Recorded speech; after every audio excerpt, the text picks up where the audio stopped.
Devil's Bargain. In a quiet town nestled between rolling hills, there lived a couple who longed for a child.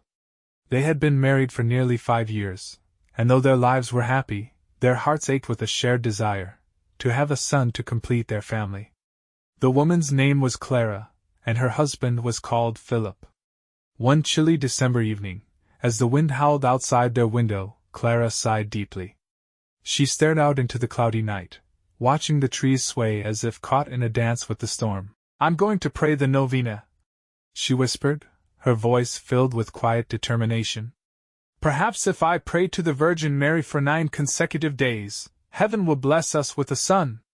Philip, though a man of practical mind, nodded, feeling the weight of his wife's yearning. But Clara, desperate in her desire, added something more, something she would come to regret. "I would even let my son serve the devil, if it meant we could have him." Philip, startled by her words, said nothing.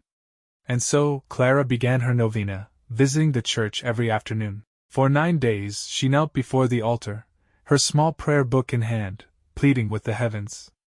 She prayed with all her heart, begging the Virgin for her wish to be fulfilled. Yet, when the 9th day came to an end, there was no sign that her prayers had been answered. Disappointment shadowed the couple's hearts. Weeks passed, and the weight of their childless home seemed heavier than before. But then, as if by a miracle, Clara found herself with child. Their joy knew no bounds when, a month later, she gave birth to a healthy baby boy. They named him Ido, and he became the light of their lives.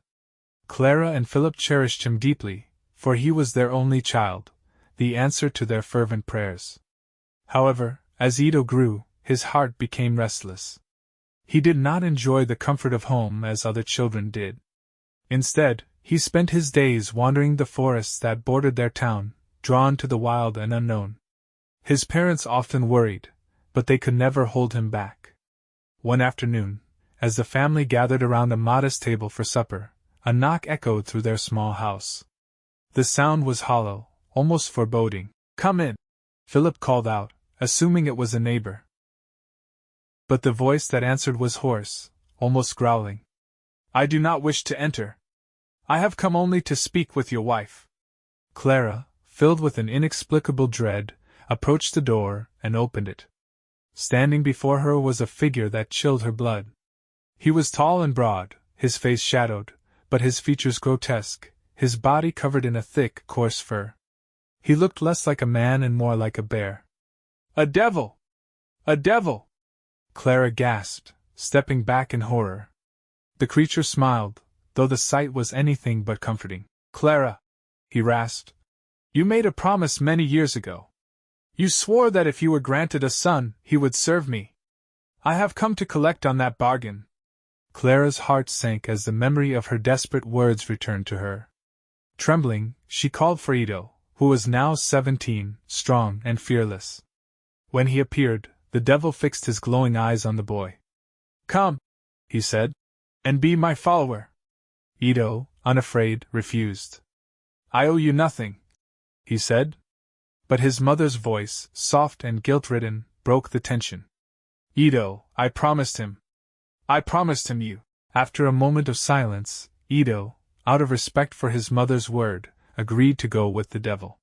He wasn't a coward, but he understood the weight of promises. The devil led him to a cave deep in the forest, a dark and forbidding place where light struggled to enter. For days, the devil tempted Ido with riches and power, but none of it swayed the young man. Ido's spirit was unshakable, his heart kind and true.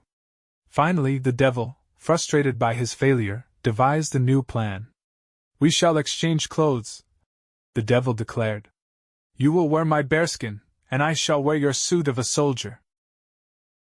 The exchange was made, and the devil gave Ido a large sack of gold. "Wander the world for 7 years," the devil said, "and spend this money wisely, only on acts of kindness. If you succeed, you shall be free. But if you squander even a single coin, your soul will be mine." And with that, the devil disappeared, leaving Ido to begin his long journey. Years passed as Ido traveled from town to town, his bear-like appearance causing fear wherever he went. People would run from him, closing their doors and windows. But whenever Ito shared his gold to help the poor or the needy, their hearts softened, and he was treated with kindness in return. In one town, he came across an old woman in the street, being dragged before a judge. She was accused of owing a large sum of money and was about to be imprisoned. Moved by her plight, Ito stepped forward, paying her debt with the gold he carried. Overwhelmed with gratitude, the old woman invited him into her home.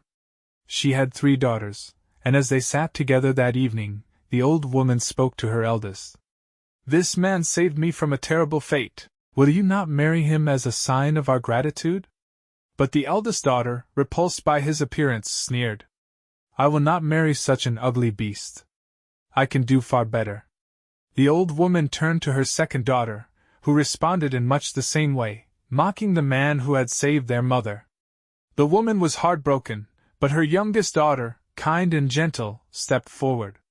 "I will marry him, mother," she said softly, "for I see the goodness in his heart." Ito, touched by her words, agreed, but he had one last duty to fulfill. He asked for her patience and left, promising to return in a year's time. She gave him half of her ring as a token, a reminder of the promise they had made. After 7 long years, Ito returned to the Devil's Cave. "I have done as you asked," he said. "I have used your gold to help others and have spent none of it selfishly." The devil scowled, but he was bound by his word. "You have bested me," he growled. "Let us exchange clothes once more." And so, Ito reclaimed his soldier's suit, now looking like the noble knight he truly was, while the devil donned his old bearskin. When Ito returned to the town, the 2 eldest daughters dressed in their finest clothes, assuming the handsome knight had come for one of them. But when Ito revealed the ring and asked for the youngest daughter's hand, the 2 sisters were left speechless, their pride turned to shame. The youngest daughter, however, was overjoyed, for she had seen beyond appearances to the goodness within.